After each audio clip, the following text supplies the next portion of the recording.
Yeah. You'll want to steer away from these luxury cars I'm about to outline if you don't want to know every mechanic in town on a first name basis. These 4 cars and an honorable mention make the Hall of Shame for cars that you should never buy used. And the last one on this list is known in car slang as the Break My Wallet Special. So yeah, stay till the end and you'll see which land yacht sinks more than it swims.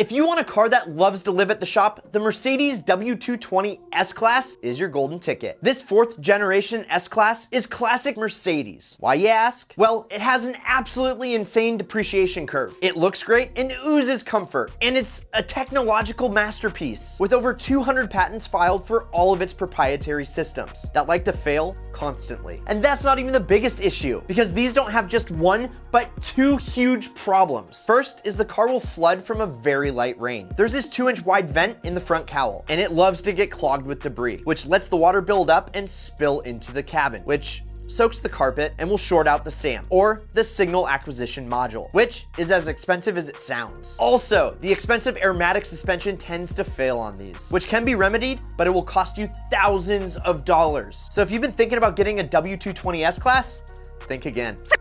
Jaguar came out with a premium compact sedan, and they called it the XType. And when you buy a Jag, it oozes nobility and prestige. I mean, just look at how beautiful this thing is. But this thing wasn't really a Jaguar. See, it was essentially a Ford wearing a really bad costume. And we all know what Ford stands for, right? Fix or repair daily. And this entry-level luxury sedan lived up to its name. First, the transmission failed more than I failed math tests. I mean, I still don't fully comprehend it. Heck, I still remember the question that held me back. A baseball bat and a ball cost $1.10. The bat costs $1 more than the ball. So how much does the ball cost? Let us know down in the comments. And I'll pin the answer down in the very first comment, but don't cheat. Also, the sealed transfer case leaked more than a damn failure. And being British, electronics were just expected not to work. And somehow, some way, this car that had a ton of problems miraculously was Jaguar's top seller for all 9 years of its production. So there is a lot of them out there, but there's no reason why it should end up in your driveway. I just had to include the Range Rover Sport because my best buddy has one. He actually has come to think that when he accelerates, gun it, dude. This is normal. Gun it. Is that bad? No, it's great. No, go be real. Yeah, that's horrible, dude. So I should get rid of this car soon. Yeah, you should gun it though at the stoplight. No. You're on YouTube, bro. Because it's been putting. Go! No. Go! And not only that, but his dash lights are constantly going off, and it kind of reminds me of Christmas. So let's get past the good looks, because this large luxury SUV is the car for the rich and famous. And when running well, the large V8 and sporty suspension make it a blast to drive. However, one of the biggest issues is the dreadful air suspension. Not only do the airbags leak once every 3 months, but the compressor likes to burn out every 12 months or so. Probably because they're constantly trying to pump up those leaky airbags. Also, that big V8 runs extremely hot, which tends to melt the coolant hoses into a rubbery blob every 30,000 miles or so.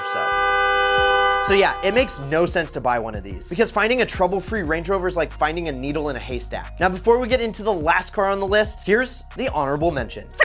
Overpriced when new, the Volkswagen CC is still not worth your money. I gotta say, for a Volkswagen, the design language is pretty upscale, and it has a high maintenance personality to match, kind of like your ex. Although the DSG transmission is a pretty reliable one, they must be serviced every 35 to 40,000 miles. This commonly missed maintenance interval leads to notchy shifts and other issues that used to make this car feel luxurious. Personally, I think the quality of the transmission is like a pair of shoes. Hear me out. If you're playing soccer in the mud and you don't have on proper cleats, yeah, you're still playing soccer, but you're not playing at the level that you could be. A car can be fantastic, but a transmission that isn't up to par can ruin the whole experience. Also, the 2-liter turbo engine is punchy, but man, oh man, does it chug oil, which will blow through rings faster than a divorcee on her 5th marriage. They're not unreliable in the sense that they'll leave you dead on the side of the street. They just constantly need some upkeep.